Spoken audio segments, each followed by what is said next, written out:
പ്രിയപ്പെട്ടവരെ, അസ്സലാമു അലൈക്കും വറഹ്മത്തുള്ളാഹി വബറകാതുഹു. സമകാലിക സംവാദത്തിലേക്ക് എല്ലാവർക്കും വളരെ സ്നേഹത്തോടെ സ്വാഗതം.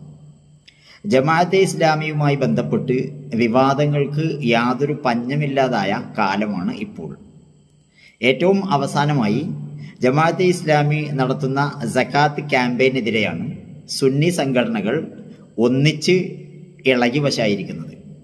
സുപ്രഭാത പത്രത്തിലും സിറാജ് പത്രത്തിലുമൊക്കെ അതിനെതിരെയുള്ള ലേഖനങ്ങൾ വന്നു കഴിഞ്ഞു. മറ്റ് പ്രഭാഷകരും ഈ വിഷയം ഏറ്റെടുത്തുകൊണ്ട് രംഗത്ത് വന്നിരിക്കുന്നു. അത്തരത്തിൽപ്പെട്ട ഒരു പ്രഭാഷണത്തിനുള്ള റിയാക്ഷൻ വീഡിയോ ആണ് ഇന്ന് ഞാൻ ചെയ്യുന്നത്.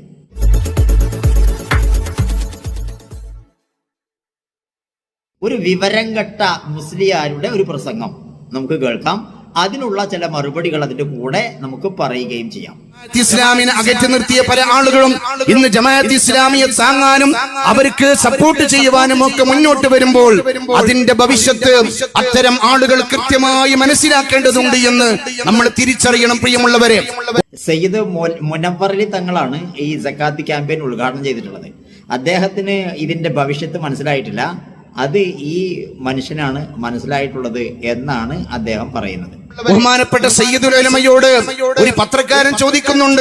കുറച്ചുപേര് നമ്മൾ കണ്ടുകൊണ്ടിരിക്കുകയാണ്. ഐക്യത്തിന്റെ പേര് പറഞ്ഞ് ഇപ്പം എല്ലാ സ്ഥലത്തും മഹല്ലുകളിൽ ഇവിടുത്തെ വിദഅത്തുകാർ കയറിക്കൂടുകയാണ്. മഹാരഥന്മാരായ നമ്മൾ ആദരിക്കുന്ന പാണക്കാട്ട് മഹാരഥന്മാരായ സാദാത്യങ്ങളെ വരെ ഉപയോഗപ്പെടുത്തി അവരുടെ സമ്മേളന സുവനീറുകൾ, അവരുടെ ബ്രോഷറുകളും അവരുടെ ചില വിഷയങ്ങളൊക്കെ അവരെ കൊണ്ട് പ്രകാശനം ചെയ്യിപ്പിക്കുന്ന അവസ്ഥയാണ് നമ്മൾ കണ്ടുകൊണ്ടിരിക്കുന്നത്. ഈ സാദാത്തുക്കളായ പണ്ഡിതന്മാരും നേതാക്കളുമൊക്കെ സയ്യിദന്മാരുമൊക്കെ ബിദ്അകളെ ഇങ്ങനെ ദുരുപയോഗപ്പെടുത്താൻ നിന്നുകൊടുക്കുന്ന വിവരം കെട്ടവരാണ് എന്നാണ് പറയുന്നത്. അവർക്ക് ഇതൊന്നും മനസ്സിലാക്കാൻ കഴിയുന്നില്ലേ? ഞങ്ങളെ ദുരുപയോഗം ചെയ്യുകയാണ്. യഥാർത്ഥത്തിൽ ഈ മുസ്ലിയാർ മനസ്സിലാക്കേണ്ടത് അവരൊക്കെ അസ്ഹറിലും മറ്റൊക്കെ പോയി പഠിച്ച ആളുകളാണ്. അവർക്ക് ലോകം തിരിയും. ഈ ഠാവട്ടം മാത്രമല്ല ലോകമെന്നും അവര് മനസ്സിലാക്കിയിട്ടുള്ള വളരെ റിജിഡായ, വളരെ കുടുസായ ഒരു രീതിയിലല്ല ഇസ്ലാം നിലനിൽക്കുന്നത് എന്നും മനസ്സിലാക്കിക്കൊണ്ടാണ് അവരിതിനൊക്കെ തയ്യാറാകുന്നത്. അല്ലാതെ മുസ്ലിം വിചാരിക്കുന്നത് പോലെയല്ല കാര്യങ്ങൾ. ഇന്നലെയും ഇന്നുമൊക്കെയായി നമ്മുടെ ചാനലും പത്രങ്ങളിലൊക്കെ പ്രധാനപ്പെട്ട വാർത്ത എന്താ? ജമാഅത്ത് ഇസ്ലാമിയുടെ ബൈത്തുൽ മാലുമായി ബന്ധപ്പെട്ടിട്ടാണ്. ബൈത്തുൽ മാൽ സക്കാത്തിന്റെ പേരിൽ സംഘടിതമായ സക്കാത്ത് യഥാർത്ഥ അവകാശികൾക്ക് നൽകിട്ടാത്ത വിധത്തിൽ പരിശുദ്ധമായ ദീനിന്റെ കർമ്മശാസ്ത്രത്തിന് 100% വിരുദ്ധമാകുന്ന രൂപത്തിലാണ് ജമാഅത്ത് ഇസ്ലാമിക്കാർ ഇപ്പോൾ ഒരു ബൈത്തുൽ മാലുമായി കടന്നു വന്നിട്ടുള്ളത്. പൊന്നാരന്റെ മുസ്ലിയാരെ, ബൈത്തുൽ മാലും ബൈത്ത് സക്കാത്തും തമ്മിലുള്ള വ്യത്യാസം അതെങ്കിലും ഒന്ന് നിങ്ങൾക്ക് മനസ്സിലാക്കിക്കൂടെ?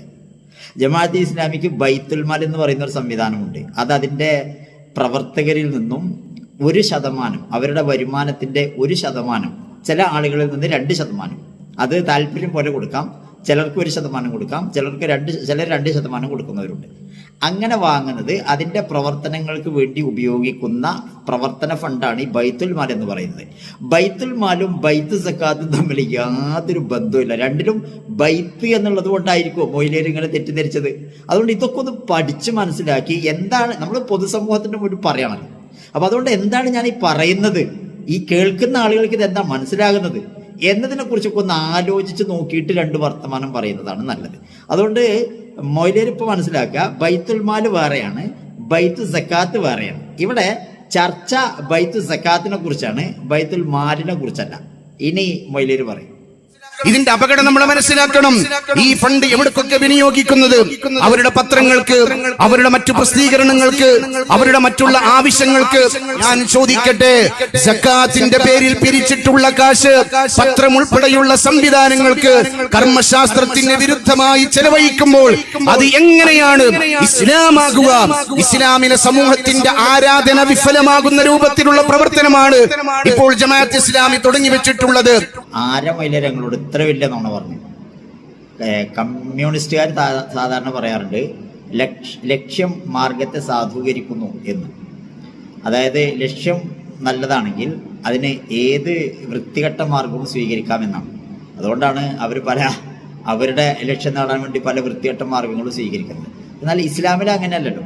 ഇസ്ലാമിൽ ലക്ഷ്യം എത്രമാത്രം പവിത്രമാണോ അതേപോലെ പരമപവിത്രമായ മാർഗം മാത്രമേ ആ ലക്ഷ്യസാക്ഷാത്കാരത്തിന് വേണ്ടിയും ഉപയോഗിക്കാൻ പാടുള്ളൂ. അതുകൊണ്ട് നിങ്ങൾ ഉദ്ദേശിക്കുന്ന ഒരു കാര്യം അത് സമൂഹത്തിൽ സ്ഥാപിക്കാൻ വേണ്ടി ശുദ്ധമായ നുണകൾ പടച്ചുവിടുക എന്നത് എത്രമാത്രം അനിസ്ലാമികമാണ്. നാളെ പടച്ചവൻ്റെ മുമ്പിൽ കണക്ക് പറയണ്ടേ? അതിനെക്കുറിച്ച് ആലോചിക്കണ്ടേ? ഇത് ഇങ്ങനെ ആരെങ്കിലും പറയുന്നത് കേട്ടാൽ അതിനെക്കുറിച്ചൊന്ന് അന്വേഷിക്കുക. ഈ പറയുന്ന കാര്യം ശരിയാണോ? പത്രപ്രവർത്തനത്തിന് വേണ്ടി ഈ ഫണ്ടാണ് ഉപയോഗിക്കുന്നത് എന്നൊക്കെ ഒന്ന് ആലോചിച്ച് നോക്കിക്കൂടെ? അപ്പം അതുകൊണ്ട് ബൈത്ത് സക്കാത്ത് ചെയർമാനായ ഷെയ്ഖ് മുഹമ്മദ് കാരക്കുന്ന് സാഹിബിൻ്റെ ഒരു കുറിപ്പ് ഇതുമായി ബന്ധപ്പെട്ട് ഇറങ്ങിയിട്ടുണ്ട്. അത് നമുക്കൊന്ന് വായിക്കാം. ബൈത്ത് സക്കാത്ത് കേരള ചെലവഴിക്കുന്ന 7 ഇനങ്ങൾ. 1/4 നൂറ്റാണ്ട് കാലമായി കേരളത്തിൽ വ്യവസ്ഥാപിതമായി പ്രവർത്തിച്ചുകൊണ്ടിരിക്കുന്ന ഇസ്ലാമിക സംരംഭമാണ് ബൈത്തു സക്കാത്ത് കേരള.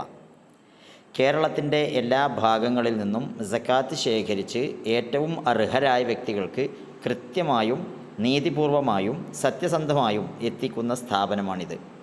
പ്രധാനമായും 7 ഇനങ്ങളിലാണ് സക്കാത്ത് വിതരണം ചെയ്യുന്നത്.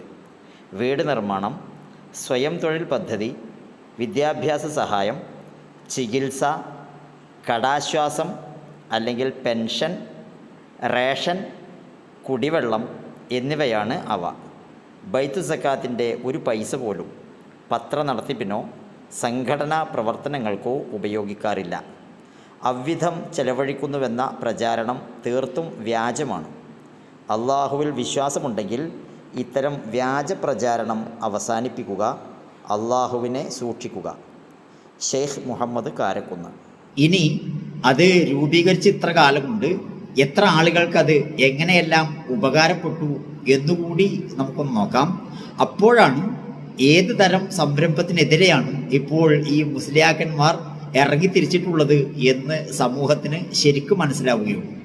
വ്യക്തികൾ സക്കാത്തിന്റെ അർഹരെ കണ്ടെത്തി നേരിട്ട് നൽകുക എന്നതാണ് കേരളത്തിൽ പൊതുവെ പിന്തുടരുന്ന സക്കാത്ത് വിതരണ രീതി. സക്കാത്തിന്റെ ലക്ഷ്യം നിറവേറാൻ ഇത് പര്യാപ്തമല്ലെന്ന് കണ്ടാണ് 2000 ബൈത്തു സക്കാത്ത് കേരളയ്ക്ക് ജമാഅത്തെ ഇസ്ലാമി രൂപം നൽകിയത്. വിദ്യാഭ്യാസ രംഗത്ത് പ്രയാസപ്പെടുന്നവർക്ക് സാമ്പത്തികമായ സഹായം നൽകുന്നു. വീട് നിർമ്മാണം, സ്വയം തൊഴിൽ, ചികിത്സ, കടാശ്വാസം, കുടിവെള്ള പദ്ധതി, വാർദ്ധക്യ പെൻഷൻ, അതോടൊപ്പം തന്നെ ഏറ്റവും പ്രയാസപ്പെടുന്ന ആളുകൾക്കുള്ള മാസം തോറുമുള്ള വിഹിതം, ഇതെല്ലാം നൽകിക്കൊണ്ടിരിക്കുന്ന സംവിധാനമാണ് സക്കാത്ത് കേരള. ഗുണഭോക്താക്കൾക്ക് താൽക്കാലിക സഹായം എന്നതിലുപരി അവരുടെ ആവശ്യങ്ങൾ പൂർത്തീകരിക്കുകയാണ് ബൈത്തു സക്കാത്തിന്റെ പ്രവർത്തന രീതി. കഴിഞ്ഞ 23 കൊല്ലത്തിനിടെ 1,00,000-ഓളം നിരാലംബരിലേക്ക് ബൈത്തു സക്കാത്തിന്റെ സഹായ ഹസ്തമെത്തി. 10,000-കണക്കിന് ആളുകൾക്ക് കഴിഞ്ഞ കാലങ്ങളിൽ ആശ്വാസം നൽകുവാൻ അത് സാധിച്ചിട്ടുണ്ട്. സമുദായത്തിലെ സാമ്പത്തിക ശേഷിയുള്ള സക്കാത്ദായകരായ ആളുകളുടെ സഹകരണം ഈ രംഗത്ത് യഥാവിധി ലഭിക്കുന്നുണ്ട് എന്നത് സന്തോഷകരമായ കാര്യമാണ്. അതുകൊണ്ട് തന്നെ ദാരിദ്ര്യ നിർമ്മാർജ്ജനം എന്ന മുഖ്യ ലക്ഷ്യ സാക്ഷാത്കാരത്തിന് ഈ സംവിധാനം ഏറെ സഹായകമാണ്. 5,278 കുടുംബങ്ങൾക്ക് ചികിത്സാ സഹായം, 5,168 കുടുംബങ്ങൾക്ക് വീട് നിർമ്മാണത്തിനുള്ള സഹായം, 2,596 പേർക്ക് തൊഴിൽ, 312 കുടിവെള്ള പദ്ധതികൾ, 1,989 കുടുംബങ്ങൾക്ക് കടബാധ്യത തീർക്കാനുള്ള സഹായം, 3,138 വിദ്യാർത്ഥികൾക്ക് സ്കോളർഷിപ്പ് തുടങ്ങിയവ ഇതോടകം ബൈത്തു സക്കാത്ത് നൽകി കഴിഞ്ഞു. ഓൺലൈൻ സംവിധാനത്തിലൂടെ സക്കാത്തിന് അർഹതയുള്ളവർക്ക് അപേക്ഷ നൽകാം. സംസ്ഥാനത്തിന്റെ വിവിധ ഭാഗങ്ങളിലായി 2,000-ഓളം സന്നദ്ധ സേവകർ ബൈത്തു സക്കാത്തിനുണ്ട്. ബൈത്തു സക്കാത്തുമായി ബന്ധപ്പെട്ട് മുൻപും ഞാൻ വീഡിയോ ചെയ്തിട്ടുണ്ട്. കേരളത്തിലെ സക്കാത്ത് വിതരണ സംവിധാനം അത് ഒരു ഏകീകൃത രൂപത്തിലേക്ക് കൊണ്ടുവരാനുള്ള ശ്രമമാണ് കേരള ബൈത്തു സക്കാത്ത് നടത്തിക്കൊണ്ടിരിക്കുന്നത്. നബി സല്ലല്ലാഹു അലൈഹി വസല്ലമയുടെ കാലത്ത് സക്കാത്ത് വിതരണം ഇസ്ലാമിക ഗവൺമെന്റിന്റെ ഭാഗമായിരുന്നു എന്ന് നമുക്കറിയാം.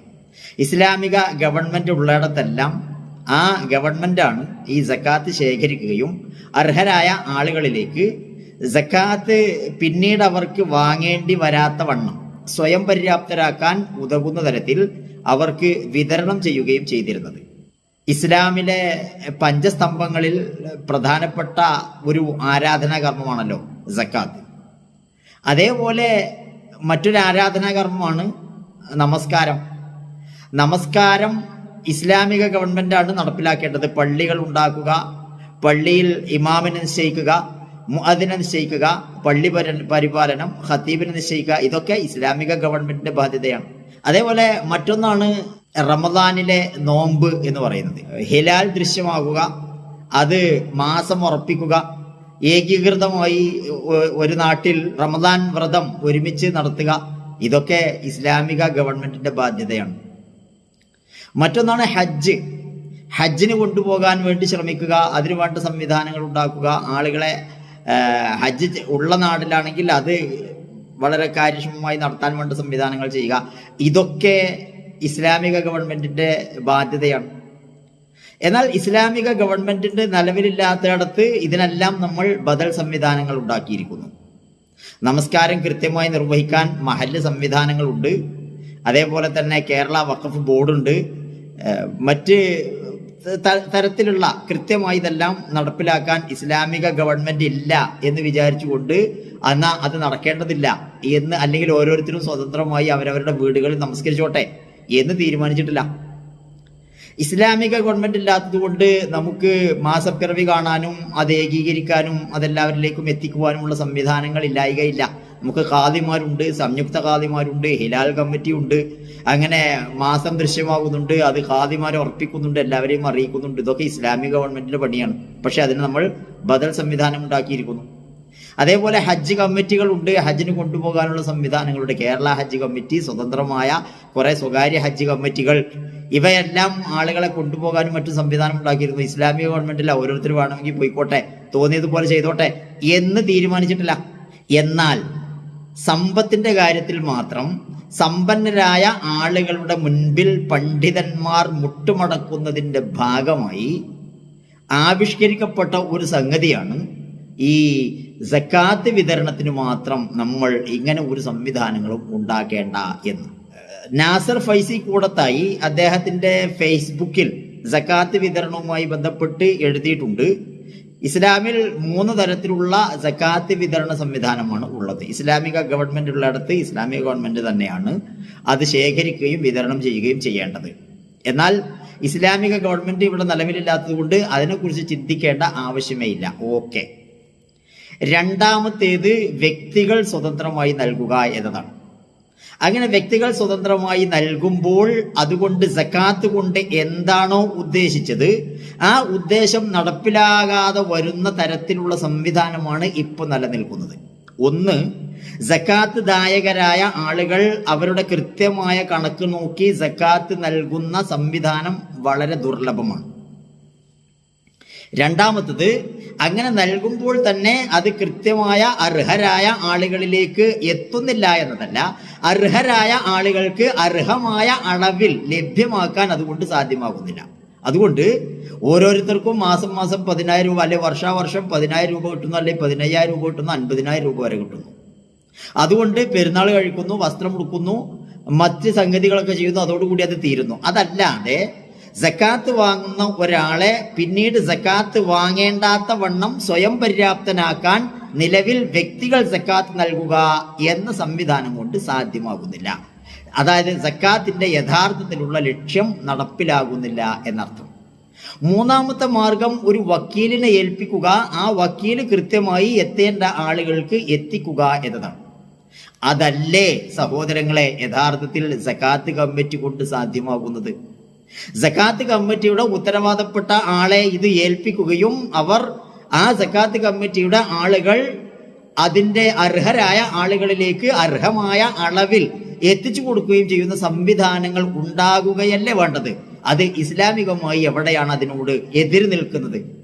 അല്ലെങ്കിൽ ഇസ്ലാമികമായി അത് സാധുവല്ല എന്ന് ഇത് പറയുന്നതിൻ്റെ കൂടെ തന്നെ പറയുന്നത് എന്ത് ന്യായമാണുള്ളത്? ഒരു വ്യക്തി ഒരു വക്കീലിനെ ഏൽപ്പിച്ചുകൊണ്ട് ഇത് കൃത്യമായി നിർവഹിക്കാമെങ്കിൽ ആ വക്കീലിനെ ഏൽപ്പിച്ചുകൊണ്ട് ഇത് കൃത്യമായി നിർവഹിക്കുകയല്ലേ വേണ്ടത്? ഒന്ന് ആലോചിച്ച് നോക്കുക. കേരളത്തിലുള്ള സമ്പന്നരായ ആളുകൾ, മുസ്ലിങ്ങളായ ആളുകൾ, സക്കാത്ത് ദായകരായ മുഴുവൻ ആളുകളുടെയും സമ്പത്ത് ശേഖരിക്കുകയും അർഹരായ ആളുകളെ കണ്ടെത്തി അവർക്കത് കൃത്യമായി വിതരണം ചെയ്യുകയും ചെയ്താൽ ഒരു 5-10 വർഷം കൊണ്ട് കേരളത്തിന്റെ മുഴുവൻ ദാരിദ്ര്യം ഇല്ലാതാക്കാൻ, സക്കാത്തിന് അർഹരായ ആളുകളെ പോലും ഇല്ലാതാക്കാൻ കാരണമാകുന്ന അത്യുത്കൃഷ്ടമായ ഒരു സംവിധാനത്തെ എന്തിനാണ് നമ്മുടെ പണ്ഡിതന്മാർ എതിർക്കുകയും അതിന് തുരങ്കം വെക്കുകയും ചെയ്യുന്നത്? ഇത് വല്ലാത്തൊരു കഷ്ടമാണ്. ഒരു നന്മയും നടപ്പിലാക്കാൻ അനുവദിക്കുകയില്ല എന്നാണോ ഇതുകൊണ്ട് പണ്ഡിതന്മാർ ഉദ്ദേശിക്കുന്നത്? പണ്ട് മദ്രസ തുടങ്ങിയപ്പോൾ അതിനെ എതിർത്തു, പക്ഷേ ഇപ്പോൾ അവരാണ് മദ്രസയുടെ അപ്പോസ്തലന്മാർ. അറബി കോളേജുകൾ തുടങ്ങിയപ്പോൾ അതിനെ എതിർത്തു, ഇപ്പോൾ അറബി കോളേജുകൾ നടത്തുന്നത് അവർ തന്നെയാണ്. വനിതകൾക്ക് വിദ്യാഭ്യാസം ആരംഭിച്ചപ്പോൾ അതിനെ ശക്തമായി എതിർത്തു, ഇപ്പോൾ അവർ വനിതകൾക്ക് ധാരാളമായി വിദ്യാഭ്യാസം നടത്തിക്കൊണ്ടിരിക്കുന്നു. ഖുർആനിന് തഫ്സീറുകൾ ഇറക്കിയപ്പോൾ അതിനെ എതിർത്തു, ഇപ്പോൾ അവരുടെ പണ്ഡിതന്മാർ ധാരാളം തഫ്സീറുകൾ ഇറക്കിക്കൊണ്ടിരിക്കുന്നു.